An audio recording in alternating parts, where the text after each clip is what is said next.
Buongiorno e benvenuti a questa edizione di TG Sicilia, i titoli del nostro telegiornale. La Repubblica compie 80 anni, celebrazioni anche in Sicilia, a Catania e Palermo, istituzioni in piazza per rendere omaggio ai valori della democrazia. Primo ponte estivo in Sicilia, boom di turisti a Palermo, il centro storico e i suoi monumenti tra le mete privilegiate nel capoluogo, numeri già in crescita rispetto al 2025.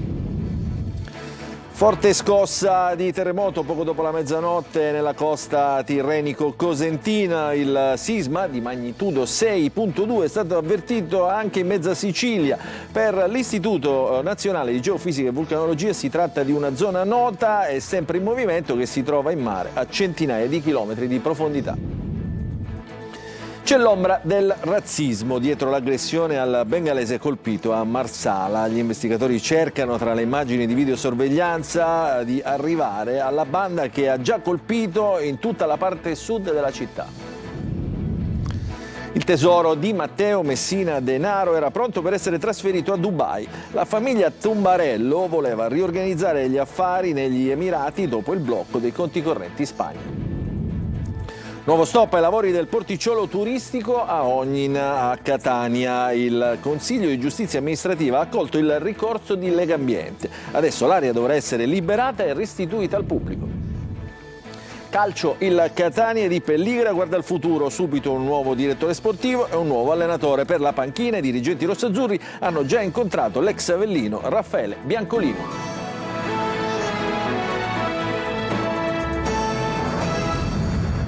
Ancora buongiorno, oggi 2 giugno, anniversario della Festa della Repubblica, oggi 80 anni della Repubblica a Palermo e a Catania, le celebrazioni all'insegna della partecipazione democratica e dell'unità nazionale, il servizio di Tonino De Mana.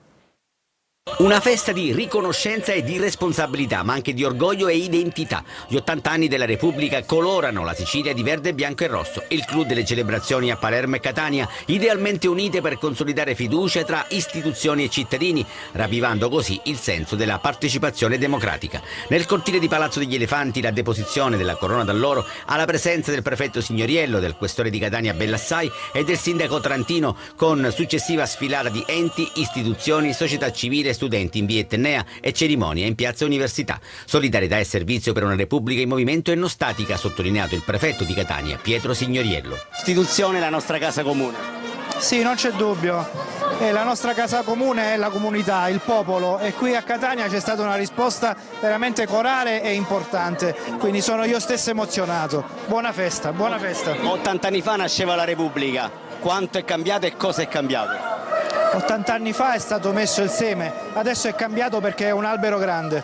Da Catania a Palermo, con la deposizione di una corona d'alloro in piazza Vittorio Veneto, alla presenza delle più alte cariche civili, religiose e militari. A fare gli onori di casa il prefetto Massimo Mariani. Questi 80 anni ci dovrebbero innanzitutto offrire lo spunto per imparare da tutti coloro che quel giorno fecero una scelta. In 80 anni la Repubblica ha superato sfide e ottenuto conquiste, anche se non sono mancati momenti difficili come il dopoguerra, la crisi economica, il terrorismo e la lotta alla mafia. Questo Paese ha fatto grandi passi avanti rispetto a 80 anni fa, quindi la Repubblica coincide col benessere degli italiani. Libertà, diritti, crescita e opportunità. Alle nuove generazioni il compito e il testimone per custodire e tramandare valori e ideali.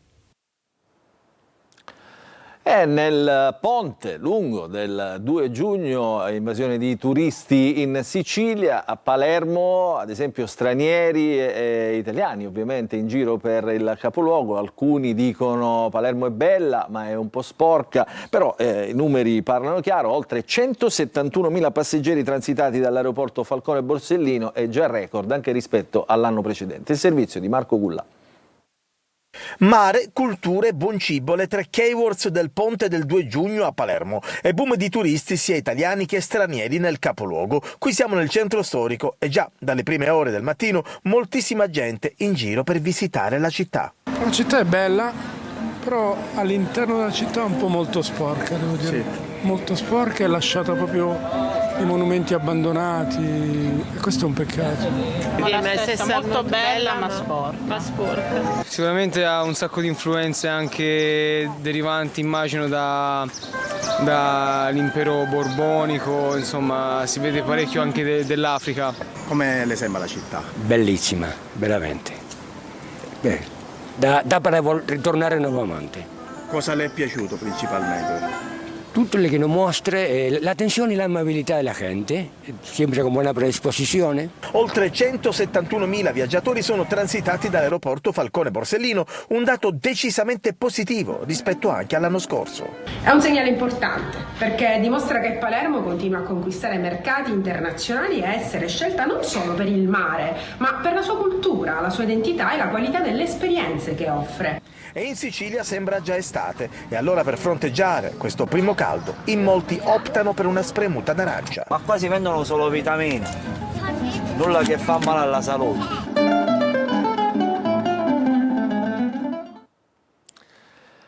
Questa notte, poco dopo la mezzanotte, una forte scossa di terremoto è stata registrata nella costa calabra, avvertita in tutto il sud Italia. Una scossa di magnitudo 6,2 della scala Richter, situazione però adesso in costante monitoraggio da parte dell'Istituto Nazionale di Geofisica e Vulcanologia, il servizio. È stata avvertita in tutte le regioni del sud, Sicilia, Calabria, Campania, Puglia e parte del Lazio, la scossa di magnitudo 6,2 della scala Richter registrata poco dopo la mezzanotte a largo della costa calabrese di Amantea, località in provincia di Cosenza, con epicentro a 250 km di profondità. Quest'area è caratterizzata per l'appunto dal verificarsi di eventi di questa tipologia, cioè estremamente profondi, che sono dovuti alla cosiddetto slab tirrenico, cioè un pezzo di crosta oceanica del Tirreno che si immerge al di sotto della Calabria. In Sicilia la scossa è stata avvertita in particolare nella fascia tirrenica da Messina a Palermo, ma anche a Catania e province, nel Nisseno, nel Siracusano e nel Ragusano. In alcune località della Calabria, la regione più vicina all'epicentro del terremoto, molti cittadini sono scesi in strada per paura di altre scosse. Centinaia le chiamate a protezione civile e vigili del fuoco. Nella notte il capo della protezione civile regionale Cocina ha partecipato ad una riunione con il capo della protezione civile nazionale siciliano. La situazione è in costante monitoraggio, al momento non sono stati segnalati danni. A Mister Bianco è ancora sgomento per la morte di Alessandra Bruno, la 49enne, ricoverata per giorni in prognosi riservata fino appunto al decesso avvenuto ieri dopo la brutale aggressione subita dal marito in casa. Si aggrava la posizione dell'uomo, adesso accusato di femminicidio. Il servizio di Angelo Gagliano.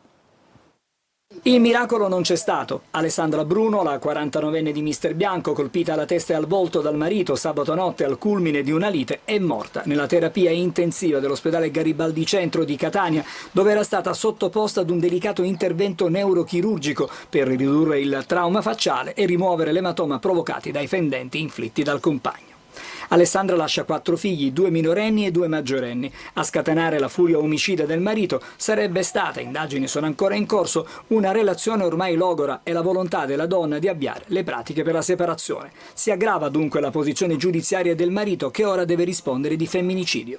A dare l'allarme era stata la figlia maggiore. All'arrivo dei carabinieri la donna era stata trovata riversa per terra, mentre in casa erano presenti i 4 figli della coppia, che non avrebbero però assistito alla tragedia. Il sindaco di Mister Bianco, Marco Corsaro, in una nota ha espresso profondo cordoglio per la morte violenta di una concittadina, sottolineando lo shock e il dolore dell'intera comunità. Adesso parliamo delle aggressioni a sfondo razzista, perché ci sarebbe questo movente dietro appunto le aggressioni avvenute in questi giorni nella zona di Marsala. Viene chiesto un intervento decisivo dalla Procura, che ha aperto un fascicolo e delegato i carabinieri alle indagini. Si è intanto ripreso il giovane bengalese oggetto appunto dell'ultima aggressione. Il servizio di Laura Spano. Dietro le aggressioni di Marsala si avverte l'ombra di un razzismo strisciante, vigliacco, proprio perché si nasconde dietro un volto coperto, un razzismo che è figlio di ignoranza e marginalità e sicuramente non di integrazione. C'è voluto il coraggio di uno dei ragazzi aggrediti che ha denunciato a far capire veramente il clima in cui i lavoratori stranieri convivono. Intanto si è ripreso il giovane bengalese aggredito e ringrazia tutti per la vicinanza. Stai bene? Così, bene. Così? Tutti, grazie. Accanto a loro Albert Kabongo, congolese avvocato che vive da anni a Marsala e che chiede fatti concreti. Tanti migranti quando vanno a lavorare di mattina nel versante sud della nostra bellissima città vengono spesso picchiati, presi di mira da un gruppo di criminali. Bisogna agire, bisogna far sì che questi episodi così crudeli non si verificano più nella nostra città, soprattutto che vengono condannati, quindi puniti questi criminali che mettono questo sistema così odioso nei confronti di chi si sveglia presto, tra l'altro per andare a lavorare nei campi. Sulle aggressioni c'è un fascicolo aperto dalla Procura di Marsala che ha delegato le indagini ai carabinieri. Si cerca anche attraverso le immagini della videosorveglianza di arrivare a scoprire questa banda che ha già colpito in tutta la parte sud di Marsala. Sono in corso gli accertamenti per stabilire l'origine dell'incendio che ha distrutto un salone da parrucchiere in via Boves a Canicattì. Le fiamme hanno provocato ingenti danni alle attività, sul posto vigili del fuoco e carabinieri. Il servizio di Davide Sardo. La Procura della Repubblica di Agrigento ha avviato le indagini per accertare la natura dell'incendio che nella notte tra domenica e lunedì ha devastato una parrucchieria di via Boves a Canicattì, nell'Agrigentino. Il rogo è divampato nelle ore notturne. In pochi minuti le fiamme hanno avvolto il locale, provocando danni ingentissimi. Distrutti diversi macchinari e gravemente compromessi gli interni dell'attività commerciale. Scattato l'allarme, sul posto sono intervenuti i vigili del fuoco che hanno lavorato per circa 2 ore prima di spegnere l'incendio e mettere in sicurezza l'area. Presenti anche i carabinieri che hanno avviato gli accertamenti investigativi. Le cause restano ancora da chiarire. Tra le ipotesi al vaglio degli investigatori c'è quella di un cortocircuito, ma non viene esclusa nemmeno la pista dolosa. Al momento però non sarebbero stati trovati liquidi infiammabili, taniche o altri elementi riconducibili con certezza a un gesto intenzionale. La parruccheria appartiene ad una quarantena di Canicattì, già ascoltata dagli inquirenti. Saranno i rilievi tecnici disposti dalla Procura a fare piena luce sulle cause del devastante incendio. A Catania adesso è stata trovata nascosta nell'armadio di una camera da letto un quantitativo di droga quasi 10 kg sequestrata dalla polizia. È stato arrestato un 21enne, il servizio di Orazio Longo. 13 grosse buste con quasi 10 kg di droga del tipo marijuana contenuta all'interno di una borsa e di una scatola nascoste nell'armadio della camera da letto. La polizia ha arrestato un 21enne di Catania per detenzione di sostanze stupefacenti finalizzate allo spaccio. Durante il pattugliamento nella zona di via Palermo, gli agenti della squadra cinofili notavano una persona che alla vista dei poliziotti cominciava a lanciare oggetti dal balcone. Avvicinatisi gli agenti, col supporto del cane antidroga Ares, veniva fuori che il giovane, nel tentativo di sbarazzarsene, aveva lanciato dal balcone ovuli di hashish. A quel punto il controllo si è spostato all'interno dell'abitazione del 21enne. A seguito della perquisizione, come si vede nelle immagini, in camera da letto all'interno dell'armadio, gli agenti trovavano 13 grosse buste di marijuana per un peso complessivo di oltre 9 kg, con un bilancino di precisione e altre bustine utilizzate dal pusher per confezionare le dosi. La sostanza stupefacente è stata recuperata e sequestrata dai poliziotti, successivamente inviata nei laboratori della scientifica per essere analizzata. Nei confronti del giovane, invece, dopo essere stato convalidato l'arresto, è stata disposta la misura cautelare dell'obbligo di presentazione alla polizia giudiziaria. Operazione congiunta di carabinieri e polizia tra Paternò e Adrano contro le corse clandestine di cavalli, identificate decine di persone, controllati numerosi veicoli. Ad Adrano gli agenti hanno bloccato 2 cavalli pronti per una corsa illegale. I controlli veterinari hanno accertato irregolarità nei documenti e nelle vaccinazioni degli animali. I cavalli sono stati poi sequestrati e i proprietari risultati multati fino a 6.500 euro ciascuno. Adesso parliamo ancora degli affari del tesoro, soprattutto di Matteo Messina Denaro, Luca Tamburello, finito in carcere con il padre Giacomo e la madre Maria Antonia Bruno, nell'ambito appunto dell'inchiesta della Procura di Palermo sul tesoro di Matteo Messina Denaro. Si pensa avesse intenzione di trasferire tutto l'ingente patrimonio e le società a Dubai. Il perché ce lo spiega Laura Spanò. Dopo il blocco dei conti di Banca Santander, Luca Tamburello, figlio di Giacomo, finito in carcere nell'ambito dell'inchiesta sul tesoro di Matteo Messina Denaro, come il padre e la madre Maria Antonina Bruno, aveva intenzione di trasferirsi a Dubai. L'intento era di riorganizzare e ricollocare l'ingente patrimonio di famiglia negli Emirati Arabi con il trasferimento anche delle persone fisiche. Emerge nelle carte dell'inchiesta dei magistrati di Palermo. Il trasferimento a Dubai costituisce per Tamburello Junior una destinazione idonea dove riorganizzare assetti societari e flussi economici, valorizzando profili di favore fiscale e operatività bancaria, elementi che denotano un'impostazione imprenditoriale alla ricerca di una rete di appoggi funzionale a un trasferimento stabile. Ne parla anche con il padre Giacomo. I due commentano la recente esperienza di Luca a Dubai e le condizioni favorevoli per il business. In questo contesto Giacomo Tamburello sottolineava al figlio che a Dubai non c'è l'estradizione. Un manager sopraffino, scaltro, preparato, uno che piaceva al boss Matteo Messina Denaro, che senza esperti non avrebbe potuto attingere a certi sistemi finanziari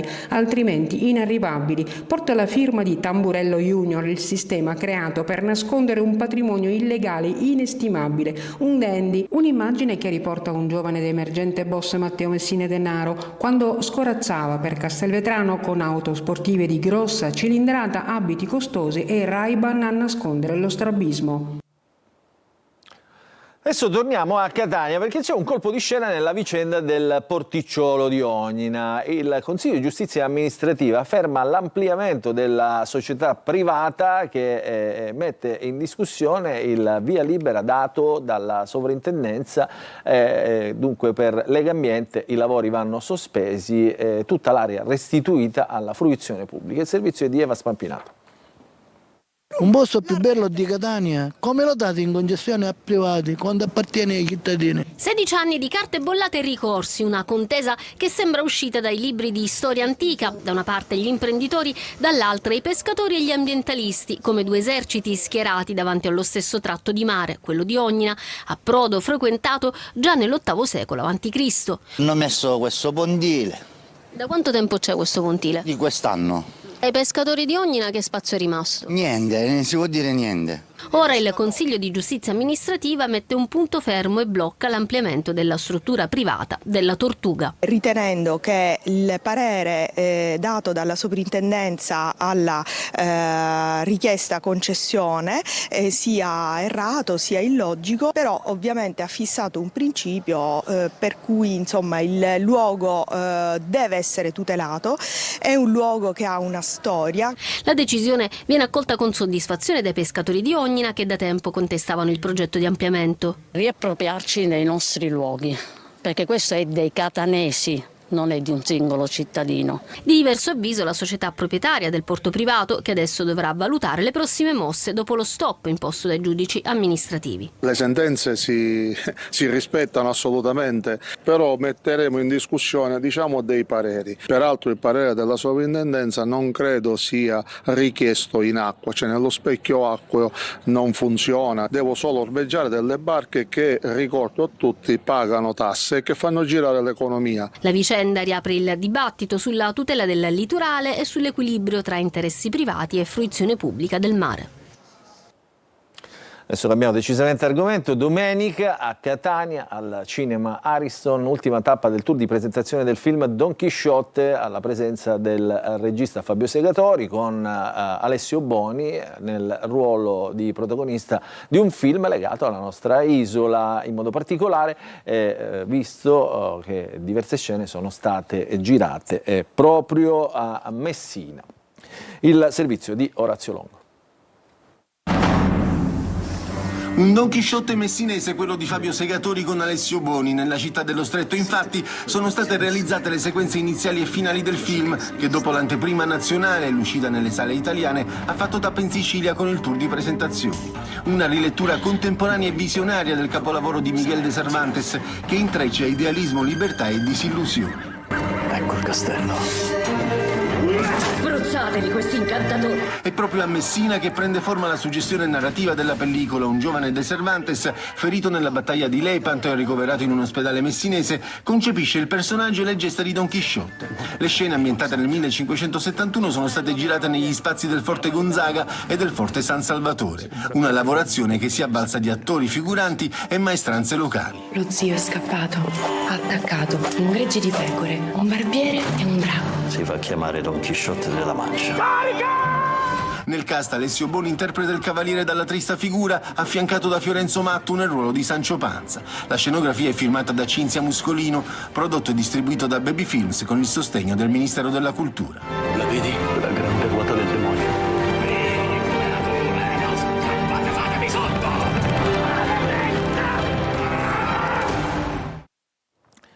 E oggi 2 giugno, l'abbiamo detto in apertura con le manifestazioni istituzionali, 80 anni dal referendum che fece dell'Italia una repubblica, ma sono anche 80 anni dalla prima volta che si andò al voto con il suffragio universale, ed è per festeggiare questo doppio anniversario che oggi con il quotidiano La Repubblica sarà in edicola il libro Le donne della Repubblica, il voto al referendum 80 anni dopo, il libro che sarà distribuito ovviamente gratuitamente. Nel 1946 il suffragio femminile fu decisivo per la vittoria della Repubblica, ricordiamo 54,27% rispetto a chi votò monarchia, appena il 45,73%, grazie anche a un'affluenza straordinaria di cui circa 9 donne su 10 appunto si recarono alle urne. Anche le siciliane andarono al voto in massa, circa l'89% delle aventi diritto, anche se poi molte di queste votarono insomma per la monarchia. E se le donne oggi sono in prima linea su più fronti, probabilmente lo si deve anche a quel voto che rappresenta ancora oggi un punto di partenza e non un punto di arrivo. Nel libro tante storie di donne che nell'insieme costituiscono anche una riflessione comune su quanto c'è ancora da fare in termini di parità di genere.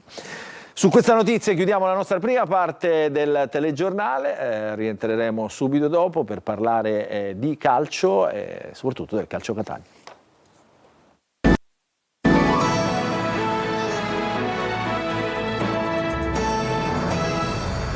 Entriamo in diretta nel nostro TG Sicilia di oggi, apriamo la pagina del calcio e partiamo dalle parole del presidente Pelligra nella nota diffusa ieri. Adesso il Catania guarda al futuro, lo fa cercando un nuovo direttore sportivo e un nuovo allenatore, e per la panchina ci sono stati i primi incontri, è stato incontrato Biancolino. Il servizio di Marco Carli.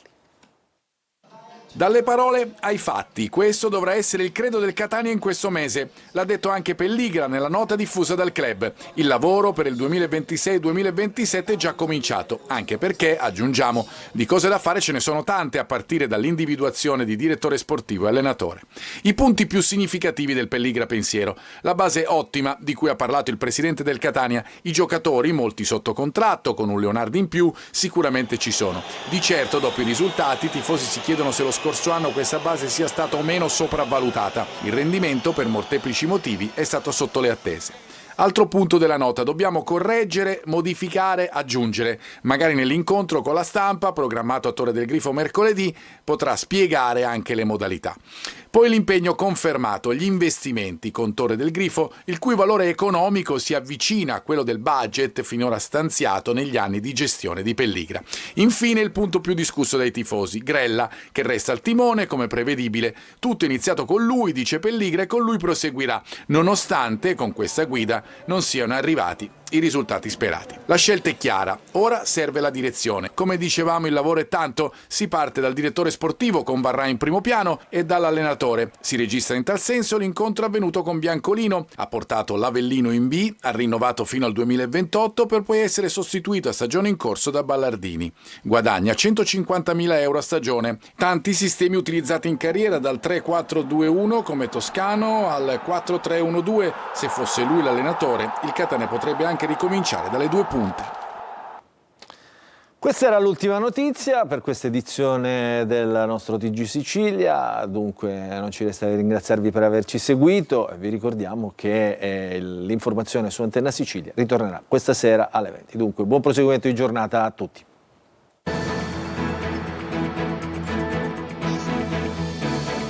Entra nel mondo dell'informazione con l'app Sicilia Web.